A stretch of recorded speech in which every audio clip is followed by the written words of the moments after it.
Good morning friends. आज का हमारा टॉपिक होगा 31 मार्च का करंट अफेयर। इसमें हम लोग जो भी इम्पोर्टेंट क्वेश्चंस होते हैं उनके बारे में, उनके आंसर्स और उनके डिटेल उनसे रिलेटेड जो भी हमारे इम्पोर्टेंट फैक्ट होंगे उन सभी को इस वीडियो में डिस्कस करेंगे।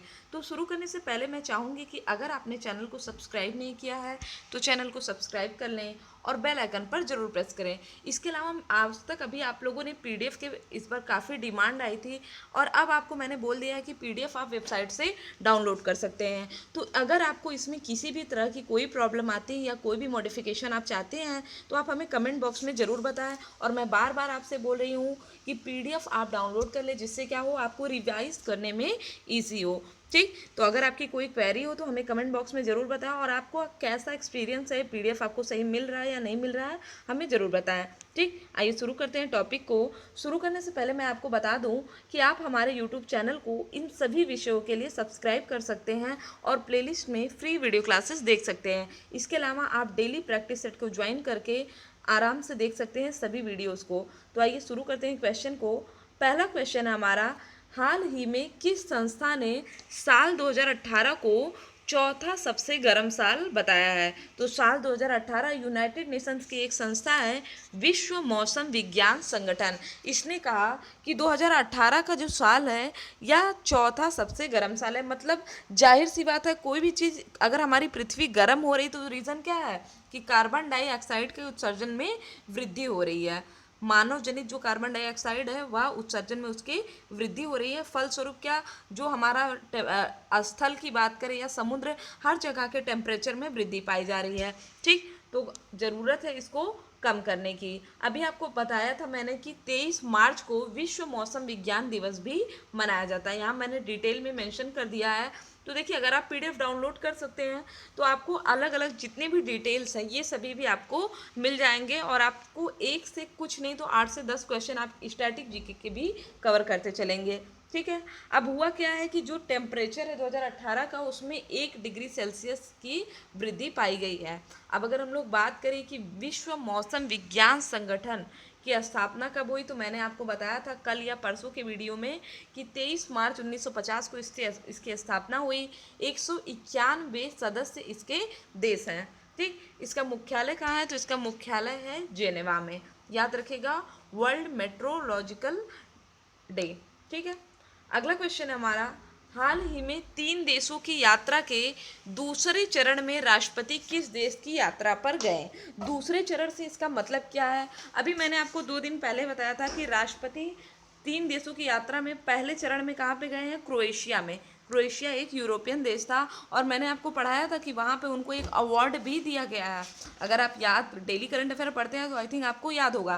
क्रोएशिया की कैपिटल क्या है? क्रोएशिया की कैपिटल है जगरेब और यहाँ पे उन्हें सर्वोच्च नागरिक सम्मान grand order of the king of Tomislav दिया गया था। किसे? भारतीय राष्ट्रपति रामनाथ कोविंद को। और यह पहले भारतीय राष्ट्रपति थे जो क्रोएशिया की यात्रा पर गए। अब फिलहाल हम लोग बात कर रहे हैं, वो तो था हमारा पहला चरण। हम लोग बात कर रहे हैं दूसरे चरण। तो दूसरे चरण में बोलीविया की यात्रा पर गए हैं। कहाँ?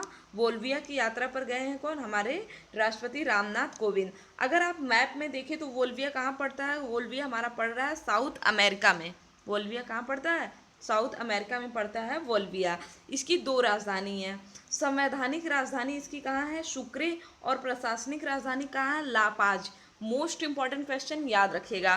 ठीक, क्योंकि अगर देखिए स्टैटिक जीके में हम एक पोर्शन पढ़ते हैं जिसमें हमें क्या याद करना रहता है? प्रमुख देश, उसकी राजधानी, उसकी मुद्रा, उसके राष्ट्रपति। तो क्या स्टैटिक जीके में अगर हम लोग चाहे एक ही बार रट ले तो क्या अब इतने ज़्यादा देश हैं, किसकी किसकी आप रटेंगे? इसलिए आप देखा करिए कि लास्ट 6 मंथ का करंट अफेयर में जो भी इम्पोर्टेंट कंट्री हो, जहाँ पे कुछ ऐसे इंसिडेंट्स हुए हों जो कि इम्पोर्टेंट हो, उसकी राजधानी, उसकी मुद्रा, उसके राष्ट्रपति आप याद किया करिए। ठीक, थोड़ा स्मार्टली अगर आप पढ़ेंगे तो देखिए कोई भी एग्ज़ाम हार्ड नहीं है, सभी के सभी एग्ज़ाम ईजी हैं। ठीक, अब इसकी 2 राजधानी है, संवैधानिक सुक्रे, प्रशासनिक लापाज। इसके जितने भी काम होते हैं, क्योंकि प्रशासन क्या है, हमें शासन करना, तो कहाँ से हम काम करेंगे?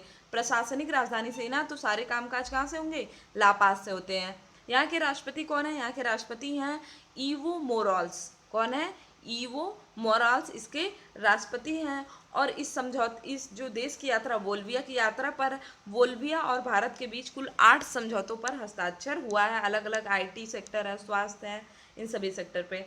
ठीक है, अगला क्वेश्चन हमारा कि किसे नोबल शांति पुरस्कार के लिए नामित किया गया, तो ग्रेटा थनबर्ग को नामित किया गया है नोबेल शांति पुरस्कार के लिए। अब हमारे लिए यह जानना जरूरी है कि आखिर ग्रेटा थनबर्ग है कौन। देखिए, इनसे हमारे कई इंपॉर्टेंट क्वेश्चन बन सकते हैं, जैसे यह अभी मात्र 16 साल की है, या मात्र 16 साल की लड़की है, जिसे देखिए हमारी एज आपकी एज क्या हो चुकी है, और ये जो आप इमेज देख रहे हैं, इमेज किसकी है, ग्रेटा थनबर्ग की है। अगर हम लोग बात करें कि अभी यह मात्र नामित हुई है, मतलब नॉमिनेट हुई है। अगर हम लोग बात करें कि सबसे इन्हें पुरस्कार मिल जाता है, तो यह सबसे कम उम्र की नोबेल पुरस्कार विजेता बन जाएंगी। इसके पहले कौन है, इसके पहले हैं 17 वर्ष की उम्र में मलाला यूसुफजई को मिला था नोबेल अवार्ड।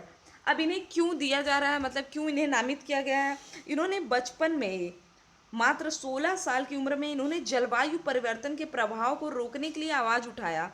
ठीक है, यह एक स्वीडिश पर्यावरण कार्यकर्ता है, ग्रेटा थनबर्ग। ठीक है, इनका नामांकन क्यों हुआ, तो पर्यावरण पर बच्चों के अभियान की वजह से। क्योंकि देखिए, बच्चे क्या होते हैं, किसी भी देश या किसी भी राष्ट्र या किसी भी घर का भविष्य होते हैं। तो अगर हमारे बच्चे समझदार हैं, उन्हें वो जागरूक हैं किसी भी चीज़ को लेकर के, तो हमारा आने वाला कल हमेशा बेहतर होगा। इसलिए हमेशा कोशिश किया जाता है कि बच्चों को हर चीज़ की शिक्षा दी जाए और अच्छी शिक्षा दी जाए। ठीक, तो हुआ क्या था, 20 अगस्त का दिन था, और यह क्या कि 20 अगस्त 2018 को यह अपने स्कूल ना जा कर के देश के संसद के सामने धरने पर बैठ गई। उनके हाथ में बैनर था जिस पे लिखा था स्कूल स्ट्राइक फॉर क्लाइमेट, यानी पर्यावरण को लेकर के स्कूली बच्चों का धरना। ठीक, तो इस वजह से इतना बुद्धिमान होना और लोगों को प्रेरित करना।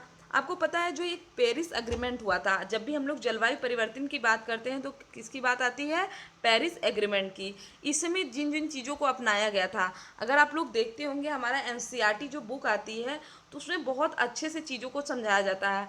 पता नहीं कैसे हम लोग अपना 8 कंप्लीट कर लेते हैं, 12 तक कंप्लीट कर लेते हैं, और अभी हमें कुछ समझ में, आखिर हम लोग क्या पढ़ रहे हैं। अगर हम लोग गवर्नमेंट एग्जाम की प्रिपरेशन कर रहे हैं तो हमें क्या पढ़ना है, वही पढ़ना ना, 10 तक का कोर्स ही पढ़ना है। तो अगर 10 तक कोई इंसान अच्छे से पढ़ ले, तो कोई भी एग्ज़ाम उसको क्रैक करना बहुत ही ईजी होता है। क्योंकि जो भी बेसिक चीज़ें होती हैं, चाहे वो गवर्नमेंट की बात हो, चाहे वह इन्वायरमेंट की बात हो, इकोनॉमिकली अगर कोई बात हो, पॉलिटिकल कोई बात हो, हिस्ट्री हो, ज्योग्राफी हो, सभी आपको एनसीईआरटी में मिल जाता है। ठीक, तो इस तरह बचपन में इतनी नॉलेज इंसान को हो जाती है, और इन्होंने मात्र 16 वर्ष की उम्र में जलवायु परिवर्तन के लिए आवाज़ उठाया। क्यों, ऑब्वियस सी बात है, इन्होंने जो पढ़ा उसको अपने रियल लाइफ में अपनाया, तो इन्हें समझ में आया कि जलवायु परिवर्तन कितना ज़्यादा जरूरी है, हमें इसके बारे में लोगों को जागरूक करना चाहिए। तो हमारा सही आंसर क्या होगा, ग्रेटा थनबर्ग।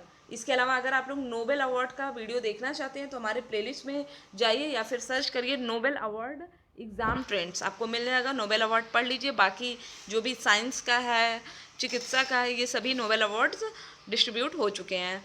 नेक्स्ट है हमारा कि हाल ही में किस उत्पाद के 5 किस्मों को जीआई टैग दिया गया। इंपॉर्टेंट क्वेश्चन है, किस उत्पाद, तो देखिए कॉफ़ी के 5 उत्पादों को दिया है। कॉफ़ी 5 टाइप की कॉफ़ी हैं जिन्हें दिया गया है जीआई टैग। जीआई टैग के बारे में मेरा वीडियो है, और अगर आपको खोजने पे नहीं मिल रहा तो आप वेबसाइट में, जो मैं आपको डिस्क्रिप्शन में लिंक दे रही हूँ, उस लिंक पे आप क्लिक करिए, आपको आराम से मिल जाएगा। ठीक, आप इजीली जा सकते हैं और वीडियो को देख सकते हैं। और मेरी बात मानिए, जीआई टैग का वीडियो ज़रूर देखिए और इसको ज़्यादा से ज़्यादा शेयर भी करिए। क्योंकि करंट अफेयर क्या है कि अगर आप पढ़ाई कर रहे हैं, एग्ज़ाम दे रहे हैं या नहीं दे रहे हैं, तो भी आपका जानना ज़रूरी है कि हमारे देश में क्या हो रहा है। ठीक है, ठीक, अब हम लोग देखते हैं कि वो 5 किस्में कॉफ़ी की कौन सी हैं जिन्हें जीआई टैग दिया गया है। तो देखिए, Coorg arabica, Wayanad robusta, Chikmagalur arabica, Araku valley arabica, Baba Budangiri arabica coffee, ये 5 टाइप की कॉफ़ी है जिसे दिया गया है जीआई टैग। और अगर हम लोग बात करें कि यह क्रमशः कहाँ पे पाए जाते हैं, तो कर्नाटक, केरल, कर्नाटक, आंध्र प्रदेश और उड़ीसा, चिकमंगलूर। ठीक है। इसके अलावा 2004 में सबसे पहले दार्जिलिंग टी को दिया गया था जीआई टैग। देखिए मैं बार बार भूल जा रही हूँ आपको, जीआई टैग जो भी 2019 या 2018 में जो भी इम्पोर्टेंट जीआई टैग दिए गए हैं किसी भी उत्पाद को, उसको हम लोग जल्दी ही डिस्कस करेंगे। ठीक, तो आप लोग एक बार रिमाइंड भी करवा दीजिएगा क्योंकि काफ़ी इंपॉर्टेंट है। इसके अलावा मैं आपको 1-2 दिन में अवार्ड्स का वीडियो पढ़ाऊँगी। जितने भी अवार्ड हैं हमारे लास्ट 3 मंथ के इम्पोर्टेंट, जो कि हमारे एग्ज़ाम में पूछे जाएंगे, उन सभी को हम लोग डिस्कस करेंगे। ठीक है, तो थोड़ा आप लोग भी पढ़ने में इंटरेस्ट दिखाया करिए, और आपको जो भी डिमांड हो, जो भी आपको लगे कि हाँ हमारे एग्ज़ाम पॉइंट ऑफ व्यू से इंपॉर्टेंट है, आप हमें कमेंट बॉक्स में बताया करें, आपकी रिक्वायरमेंट को कंप्लीट किया जाएगा। नेक्स्ट है हमारा कि हाल ही में देश का सर्वश्रेष्ठ खेल संघ पुरस्कार किसे दिया गया? तो national rifle association of India को दिया गया है देश का सर्वश्रेष्ठ खेल संघ पुरस्कार। यह किसके द्वारा दिया गया है? तो एसोचैम के द्वारा दिया गया है। ठीक है, एसोचैम का फुल फॉर्म क्या है?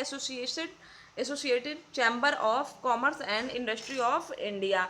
क्यों दिया गया है national rifle association of India को? क्योंकि यह हर तरह के गेम में सम्मिलित है जो कि किससे संबंधित है? निशानेबाजी से। 1951 में यह बना और निशानेबाजी को बढ़ावा देने के लिए से बनाया गया। चाहे हम लोग बात कर ले राष्ट्रमंडल खेलों की, चाहे हम लोग एशियन गेम्स की बात कर लें, सभी में यह क्या करता है? बढ़ावा देता है किसे? निशानेबाजी को। अगला क्वेश्चन हमारा कि किस भारतीय को ऑक्सफोर्ड विश्वविद्यालय के बोडले मेडल 2019 से सम्मानित किया गया है? तो अमर्त्य सेन को सम्मानित किया गया है। किसे सम्मानित किया गया है? अमर्त्य सेन। नाम आते ही सबको तुरंत याद आना चाहिए कि अमर्त्य सेन क्या है? इन्हें अर्थशास्त्र का नोबेल पुरस्कार मिला है। कब मिला है? तो 1998 में मिला है। अर्थशास्त्र का नोबेल पुरस्कार कब मिला है? 1998 में। और अब इन्हें क्या? ऑक्सफोर्ड के बोडले पुरस्कार, बोडले मेडल से ये जो आप इमेज देख रहे हैं, इमेज किसकी है? यह इमेज है अमर्त्य सेन की। यह पुरस्कार जो दिया गया है यह ऑक्सफोर्ड विश्वविद्यालय के प्रसिद्ध लाइब्रेरीज हैं बोडलेयन, उनके द्वारा दिया जाता है बोडले मेडल। ठीक है, किस क्षेत्र में दिया जाता है? तो साहित्य, संस्कृति, विज्ञान और संचार के क्षेत्र में दिया जाता है। ठीक, इंपॉर्टेंट क्वेश्चन है। अगला क्वेश्चन है हमारा, विश्व की सबसे लंबी लवड़ीय गुफा की खोज हाल ही में किस देश में किया गया? तो इजराइल में किया गया है। कहाँ पे किया गया है? इजराइल में। मैप में ये जो आप देख रहे हैं एरिया, ये किसका है? ये देख रहे हैं आप, इजराइल। ठीक है, यहाँ पे खोज किया गया। इस गुफा का नाम क्या है? मलहम गुफा है। ठीक है, गुफा का नाम क्या है? मलहम, और इसकी खोज इजराइल में हुआ है। नेक्स्ट है हमारा कि राजस्थान दिवस कब मनाया जाता है? तो राजस्थान दिवस मनाया जाता है 30 मार्च को। ठीक, 30 मार्च 1949 में राजस्थान की स्थापना हुई थी। अब राजस्थान से रिलेटेड देखिए बहुत से इंपॉर्टेंट क्वेश्चन होते हैं, तो सबको एक बार हम लोग फटाफट डिस्कस कर लेते हैं। जैसे अगर हम लोग बात करें कि क्षेत्रफल के आधार पर देश का सबसे बड़ा राज्य कौन सा है? तो राजस्थान है। यहाँ पे एकमात्र हिल स्टेशन है जिसका नाम है माउंट आबू। ठीक है, और भारत का सबसे बड़ा मरुस्थल थार का मरुस्थल का भी 60% एरिया कहाँ है? राजस्थान में। भारत की एकमात्र लवड़ी नदी लूनी नदी कहाँ पे है? राजस्थान में। वहाँ पे विश्व धरोहर स्थल भी हैं, केवलादेव राष्ट्रीय उद्यान, जंतर मंतर, और राजस्थान के जो पहाड़ी किले हैं, ये सभी क्या है? यूनेस्को द्वारा विश्व धरोहर स्थल में शामिल किए गए हैं। तो ये थे हमारे राजस्थान से रिलेटेड इंपॉर्टेंट क्वेश्चन। अगला हमारा कि हाल ही में आईजीबीसी ने किस रेलवे स्टेशन को गोल्ड रेटिंग प्रदान किया? इंपॉर्टेंट क्वेश्चन है। आईजीबीसी भारतीय हरित भवन परिषद, इसने विजयवाड़ा रेलवे स्टेशन को गोल्ड रेटिंग प्रदान किया है। क्यों? क्योंकि यहाँ पे 100% लेड रोशनी है, 5 स्टार रेटेड पंखे हैं, पंप है, मोटर है तथा सोलर वाटर हीटिंग सिस्टम है, जिस वजह से इसे गोल्ड रेटिंग प्रदान किया गया है। ठीक है, और अब आपको पता है कि जितने भी रेलवे स्टेशन हैं उनको इको फ्रेंडली बनाए जाने के लिए प्रोत्साहित भी किया जा रहा है, जिससे क्या होता है? रेटिंग देने, अगर आप किसी को रेट करेंगे तो वो क्या करेगा? वो ज़्यादा से ज़्यादा अच्छे काम करने की कोशिश करेगा ताकि रेटिंग उसको मिले, क्योंकि इसका फ़ायदा किसी भी संगठन या किसी भी व्यक्ति को हो सकता है। ठीक है, अगला है हमारा कि हाल ही में मार्था फेरल पुरस्कार 2019 से किसे सम्मानित किया गया? तो मनु गुलाटी को सम्मानित किया गया है मार्था फेरल अवार्ड से। ठीक, क्यों सम्मानित किया गया है? यह इन्होंने कार्य किया था लैंगिक समानता और महिला सशक्तिकरण को बढ़ावा देने के लिए। ये जो इमेज आप देख रहे हैं, इमेज किसकी है? मनु गुलाटी की इमेज है। इन्होंने कार्य किया किसके लिए? महिला सशक्तिकरण और लैंगिक समानता के लिए। ठीक, किसके द्वारा दिया गया? तो मार्था फेरल अवार्ड की शुरुआत 2017 में किया गया और यह अवार्ड जो है 2 श्रेणियों में दिया जाता है। पहला तो दिया जाता है मोस्ट प्रॉमिसिंग इंडिविजुअल, मतलब किसी एक इंडिविजुअल व्यक्ति को मिलेगा। दूसरा दिया जाता है best organisation for gender equality, एक तो जेंडर इक्वालिटी के लिए, दूसरा बेस्ट प्रॉमिसिंग इंडिविजुअल के लिए। तो जो बेस्ट हमारा प्रॉमिसिंग इंडिविजुअल की श्रेणी में किसने जीता है? मनु गुलाटी ने। इसके अलावा अगर हम लोग बात करें कि best organisation for gender equality कौन है, तो महिला जन अधिकार समिति, ठीक, इन्हें 2 जगहों पर दिया गया है यह अवार्ड। तो ये थे हमारे आज के इम्पोर्टेंट क्वेश्चन। अब हम लोग रिवीजन करेंगे कल के इम्पोर्टेंट क्वेश्चन का। इसके पहले मैं आपसे एक बार फिर से कहूँगी, आप वीडियो को ज़्यादा से ज़्यादा शेयर किया करिए और PDF भी अब आपको ऑप्शन दे दिया गया है, तो आप ज़्यादा से ज़्यादा इसको प्रमोट करिए। तो हमारा कल का क्वेश्चन था कि विंजू मरी अनुसुईया का निधन हो गया है, यह किससे संबंधित है? ठीक है, विंजू मरी अनुसुईया, तो वह आंध्र प्रदेश से संबंधित थी विंजू मरी अनुसुईया। इसके अलावा हमारा क्वेश्चन था कि इसरो ने एक युवा वैज्ञानिक कार्यक्रम लॉन्च किया है, या इसका नाम क्या है? तो इसका नाम है युविका। इसमें कक्षा 9 तक के 3 बच्चों को भेजा जाएगा। कहाँ पे? हर राज्य और केंद्र से जो इसरो के वैज्ञानिक हैं उनसे बात करने के लिए। इसके अलावा था कि दुनिया का सर्वश्रेष्ठ उड्डयन हब किसे बताया गया लगातार 7वीं बार? तो चांगी एयरपोर्ट, जो कि कहाँ पे है? सिंगापुर में। मॉकडिंग एक वर्ड है जो चर्चा में, किससे है इसका संबंध? इसका संबंध है क्रिकेट से। फिर था हमारा कि मोजाम्बिक में चक्रवात प्रभावित इलाकों में राहत सामग्री पहुंचाने के लिए कौन सा भारतीय पोत रवाना हुआ? तो INS मगर। फिर था हमारा कि BCCI का नया तदर्थ एथिक अफसर किसे नियुक्त किया गया? तो DK जैन को। ठीक। विश्व का सबसे ऊंचा पोलिंग स्टेशन तासीगंग कहाँ पे है? हिमाचल प्रदेश में। इसके अलावा था हमारा कि वैश्विक बहुआयामी निर्धनता सूचकांक किसके द्वारा जारी किया गया? तो संयुक्त राष्ट्र विकास कार्यक्रम द्वारा। और इसमें बताया गया कि भारत पिछले 10 वर्षों में 55% से घट करके 28% निर्धनता के मामले में हो चुका है। ठीक, तो ये थे हमारे कल के इम्पोर्टेंट क्वेश्चन। तो अगर आपको वीडियो पसंद आया तो चैनल को सब्सक्राइब करें, शेयर करें और लाइक करना ना भूलें।